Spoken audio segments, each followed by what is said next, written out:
السلام علیکم ورحمت الله وبرکاته. محترم پوښتنه کړې ده چې ستا بیانونه اورمه، هغه څه چې د انسان ایمان ته تاوان رسوي خو مې وایي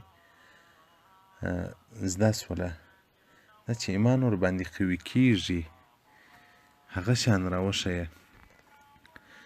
نو محترمه هغه څه چې زه اوس تا ته بیان کړمه چې دغه د ایمان په زیان دي، نو د هغه مقابل وکړه. یعنې علما کرام وایي څلور شیان د ایمان په زوال تمامیږي. ترک الشکر علی الایمان، نه شکر پر ایمان باندې. آیا چې د یو چا 20 کاله اولاد نه وي، بیا الله ورلره نارینه اولاد ورکړي، څومره به دا ښځه او دا مور او دا پلار خوشحاله وي. خو ایمان تر دې ستر نعمت دی. اولاد سړی جنت ته نه بیایي، ایمان سړی جنت ته بیایي. اولاد په قبر کې انسان ته نجات نه ورکوي، خو ایمان نجات ورکوي. ګوره د ایمان نه شکر دا د ایمان د زوال سبب جوړیږي. نو محترمه ته شکر د ایمان کاږه، و الحمدلله چې مسلمان یم، الحمدلله چې مسلمان یم، شکر کاږه. او دوم ترک الخوف علی ذهاب الاسلام، نه بیره پر تللو د ایمان. پر ایمان سړی نه بیریږي، هر قسم خبرې ته خوله راباسي، لکه دا د اوس زمانې خلک مجلس کې کافر سي، یا خصوصا دا د فیسبوک دنیا ته تاسې مخ ور واړوئ، بیخي داسې له ایمانه ځان کې خلاص کړي.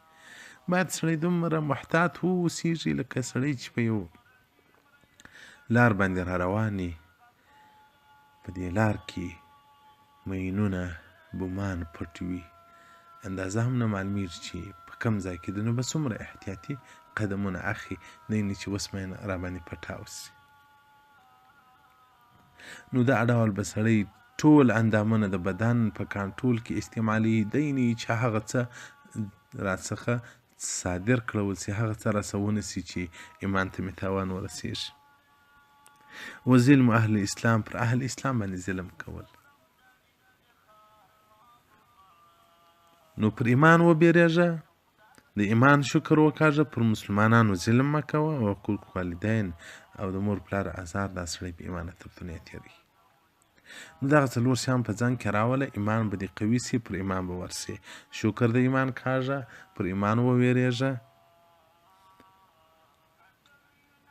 او ظلم مه کوه، او د مور پلار ازار.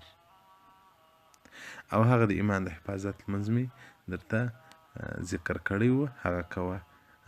شرح 9 صلوات للجیلاني رحمت الله صفحه 23 او دغه رنګه سفینة القدریه د ابن حجر الاسقلاني صفحه 23. والسلام علیکم ورحمت الله وبرکاته ومغفرته.